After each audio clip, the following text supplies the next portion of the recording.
Alrighty, it is time to rack and bottle the Juniper Elderflower Mead. I had intended on bottling this one quite some time ago because, as you can see, there is a lot of headspace, which I would normally be a little bit anxious about. But if you take a look at this, the airlock, there's still quite a bit of pressure in there. So it's still degassing, which I'm kind of shocked about because it has just been sitting for quite some time now. Yeah, this mead was started April 28th.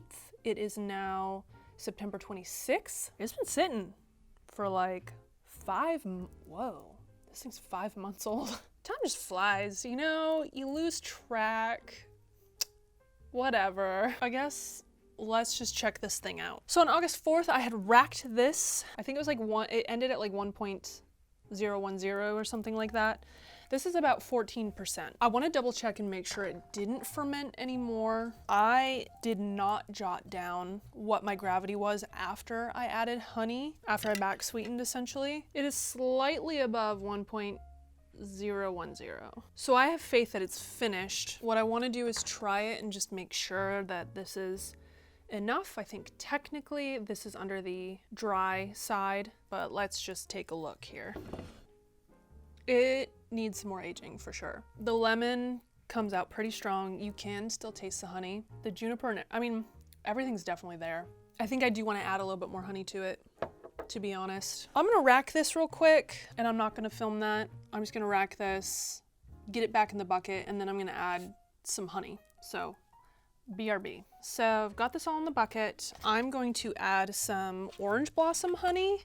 I've still got some Townsend Honey Farm honey here. This is from Stark, Florida. It's really good. I think I picked this up on Etsy and I definitely recommend it. Like, a lot of people will somehow measure their honey, like how much they want, by putting some in a cup and tasting it. I don't know how to equate that to a huge thing of mead, so I'm not gonna do that. I'm just gonna dump some in, stir it up, and see how I feel about it. So stirring this up right now is gonna have like kind of a dual effect. A, I am stirring in the sugar, but B, I'm also degassing. I'm basically just gonna stir until honey isn't dripping off the bottom of my spoon anymore. Okay, looking pretty good. Oh yeah, that helps a lot. I don't know how I feel about this. I don't think it needs to be sweet. I think the sweetness level it's at now is gonna be good.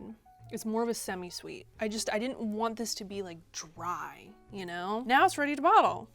Dope.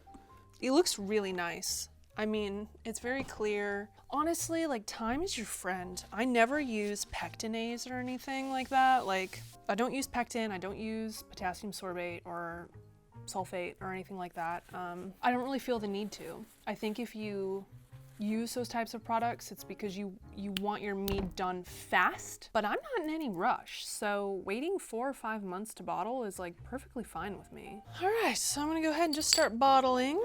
So usually a gallon of mead will give me 6 of these bottles, if not a little bit extra, actually. It's more like 6 of these in a beer bottle. Hopefully, since there's so much headspace, it'll just take the 6 and I won't need a beer bottle or anything.